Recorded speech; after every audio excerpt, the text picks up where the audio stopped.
Ready? Okay, good. Well, thank you all for coming today. We appreciate you taking part in this press briefing. One of the things that we have clearly been hearing a lot about recently is what the connection between narcotics and violence. And we've certainly seen an increase in violence in our community as well as other cities around the country.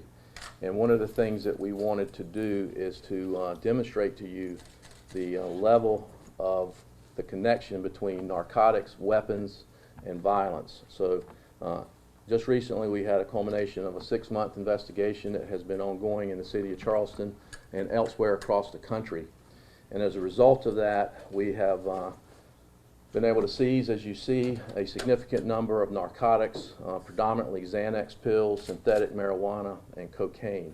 We've also been able to seize hashish, LSD, MDMA, so there has been a variety of narcotics that have been recovered during this investigation. We've also been able to arrest 9 individuals on 29 counts of state narcotics charges, and we were working with our federal partners to see if there were any possibility of federal prosecution. During this investigation, the detectives obviously used a variety of techniques to include surveillance, undercover buys, and numerous search warrants throughout the city to make sure that we were able to recover the evidence and to put together prosecutable cases. During this investigation, we've recovered over 43,000 Xanax and synthetic marijuana pills, 734 grams of cocaine, over 2,400 grams of marijuana, $214,000 in U.S. currency, 7 firearms, and 4 vehicles.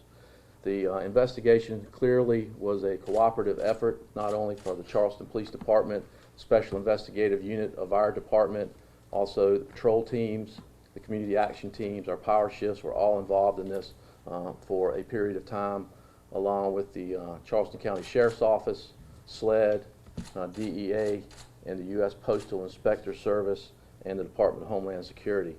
This investigation reached outside of South Carolina to Oregon, Georgia, and California. Those investigations are continuing, and we certainly anticipate that there will be additional charges coming from this investigation.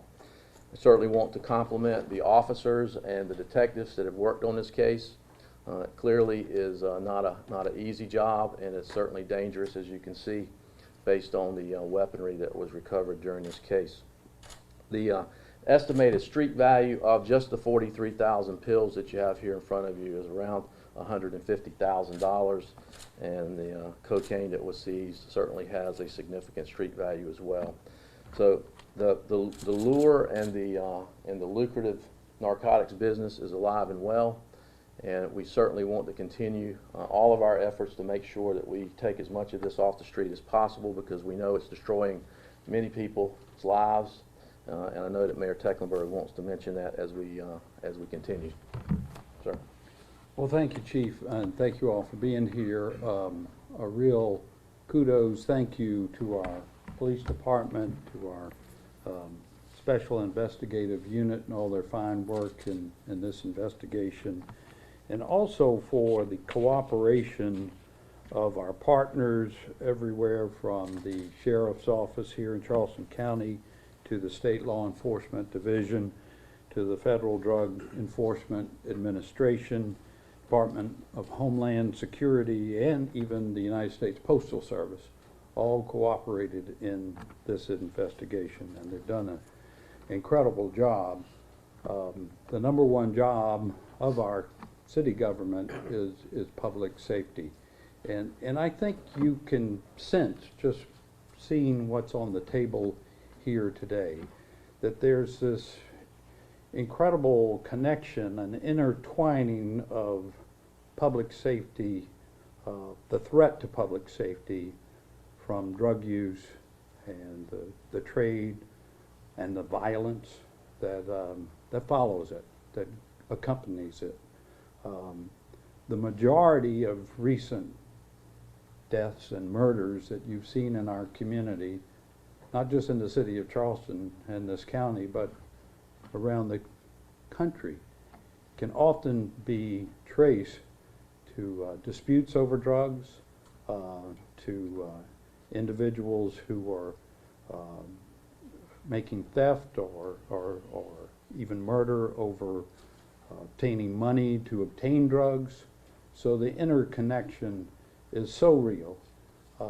And I want to just make the statement, I know that many members in our community have looked over time as some drug use as being recreational. It's not. It's a real scourge to our community, and it's a real threat to public safety, not just in what it can do to an individual, but the ensuing violence and really impact on the community at large. So I hope you'll help us make aware to parents, families, kids, the real threat of using drugs and the threat it is to our community. And again, thank you to the incredible effort of the Charleston Police Department and Chief Mullen. Thank you very much. Thank you, sir. We'll entertain some questions. Yes, sir. Chief, are most of the people arrested repeat offenders? What do you know about them? Well, what I'm going to do, and we are going to give you the names and the charges that they have, and then I would ask that you check with the South Carolina Law Enforcement Division's database for their records. That I think is probably the best way to do that. Yes, sir. And so, I mean, obviously this is just one investigation. I'm not sure how much of it you can say, but I mean, you guys have several, I'm sure, of these investigations like this happening right now as you're playing the long go on, right?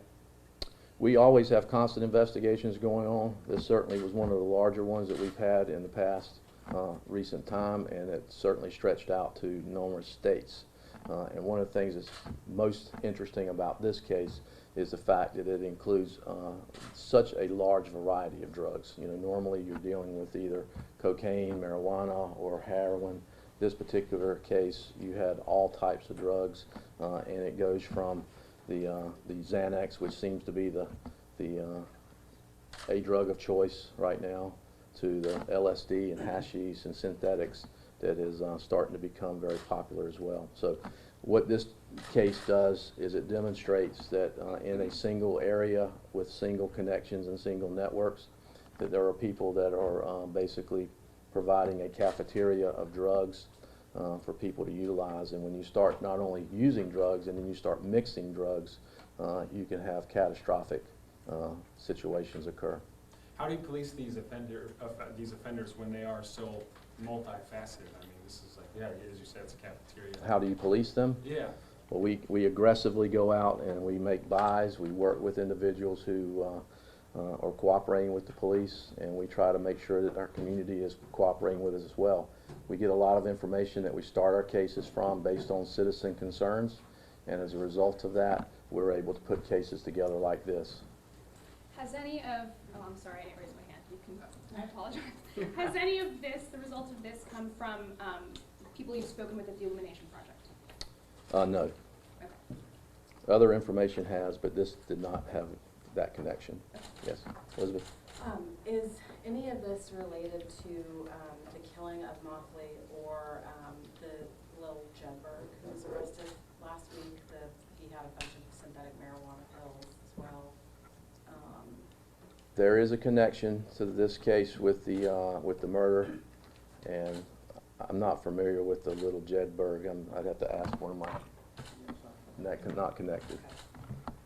Yes. When you're dealing with a multi-state effort like this, how is that kind of arranged in between agencies? Who kind of oversees issues? Well, we have task force officers that are assigned to the task forces with the DEA as well as the FBI, so we have those direct connections, and we also have connections and cooperations with other agencies such as GBI in Georgia. And then with the postal inspectors, we'll work with the local postal inspector office here in Charleston, and then they'll connect with their counterparts in other parts of the state. So it is in fact a partnership that we work on constantly, and it's important so that we can in fact cross over state lines if necessary. How is this case connected with the killing of Moffly? I really can't talk about that right now because that is an ongoing prosecution, and that would be not appropriate for me to do that. How much firepower are we talking about here, Chief, with the guns? Well, you've got two semi-automatic assault rifles, and you've got a number of semi-automatic handguns here. So obviously that is very serious, and specifically with the rifles, because not only are the rifles dangerous in terms of their capacities, they're also dangerous because they have the ability to go through metals, they go through houses, and they have the potential to really strike innocent individuals who are in the community. So anytime we come up against rifles in any form or fashion, we're certainly concerned about that, as well as we are with the semi-automatic handguns. But any handgun or any firearm is dangerous. What will happen to all of the drugs and money and stuff? Well, the drugs will be, after the cases are concluded, the drugs will be destroyed, and then the money will go through the seizure process, and if that is successfully seized, then a portion of that money will come back to the police department to continue its narcotics investigative efforts and the purchase of equipment. And that's what we hope will happen with the money, because it is drug proceeds, and if we can utilize that money to continue our efforts in terms of investigations and trying to stop this from creating more harm in our community, we think that is an excellent use for those funds. Are all these arrests local people, or were they coming in from out of state, like Georgia, Oregon? The vast majority of them were local. There was some individuals that were living out of state that had connections to the local area. So most of the people that were involved in this had some local connection in some form or fashion. One of the individuals was living in Atlanta at the time, but he did have a connection here to Charleston. So how many different sting operations, I guess, was this, or sweeps? Well, there was over 12 search warrants that were executed during the case. There was a number of undercover buys that were made. So there's not like a sting. It's more of we make buys, and then generally what happens after we make buys, we're able to conduct search warrants that lead to the seizures that we have here and the arrest. So there were numerous that took place. I can't tell you exact number of how many buys, but there were 12 search warrants that were executed. How's the investigation gang-related in any way? It is not gang-related. It certainly is a network of individuals that knew one another and were interacting with each other. It was not gang-related, though, that we have been able to determine. This may be an odd question, but I can't help but notice the popcorn. How is that related to? That was just a form of disguise for the drugs. Wow, they hid the drugs and popcorn. Mm-hmm. How did this investigation begin? We actually were able to make an arrest of an individual, and as a result of that arrest, we were able to start gathering information and learning about individuals that were in the Charleston area that were utilizing this area to distribute. And as a result of that, we continued to build on that with the surveillance and with the buys. I know you mentioned community involvement. Can you elaborate a little bit more on how you got the community to, share and to, I guess, be? Well, what I said was, in many of these cases, the community is actually very important for us. So if we're conducting a surveillance and we're able to determine a period of time that there's activity at a home through community information, then we don't have to waste our resources to sit at a house for 24 or 48 hours to try to figure out when the activity is going on.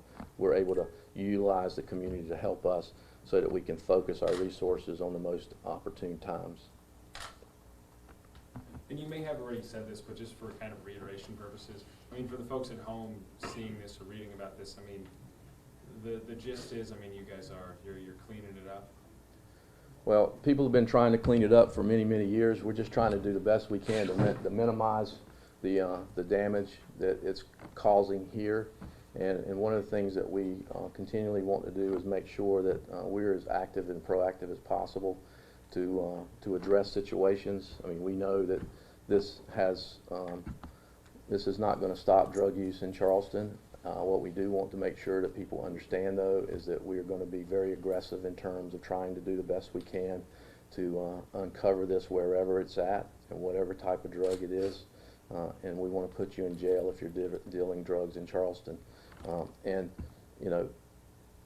43,000 of these pills has the potential to impact multiple lives and create all kinds of havoc. So we just want to do the best we can to make the community as safe as it can be through our efforts and getting guns off the street, getting guns and drugs off the street, we think is a way for us to at least minimize, if not control, to the best of our ability, the level of violence that is connected with these types of activities. This is a lifestyle.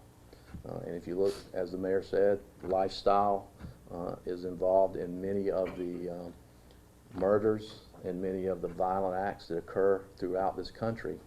And if you involve yourself in a risky lifestyle, then the potential for you becoming a victim of violence or some other type of injury is much greater.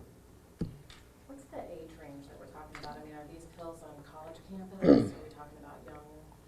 Most of the people that you will see that have been arrested are in their early 20s, and it is in that demographic, and it's really not in a single demographic. It crosses demographics. Certainly seen a lot of this in the downtown area and in the club areas. So that young adult demographic is where the pills and the different types of synthetics seem to be most prevalent. So was the college at all involved in these investigations? In terms of helping you all out? we've been communicating with them, and we certainly share information with them, and if we need information that is associated with the college, we're able to get it from them. They don't have any undercover detectives working over there, but we certainly communicate with them on a regular basis about what's going on. And I was talking with them as early as this morning about this case. Well, thank you very much for coming today. Thank you. All right, Appreciate thank it. you. Yes, sir. Thank you, Chief. Yes, sir. Thanks for coming.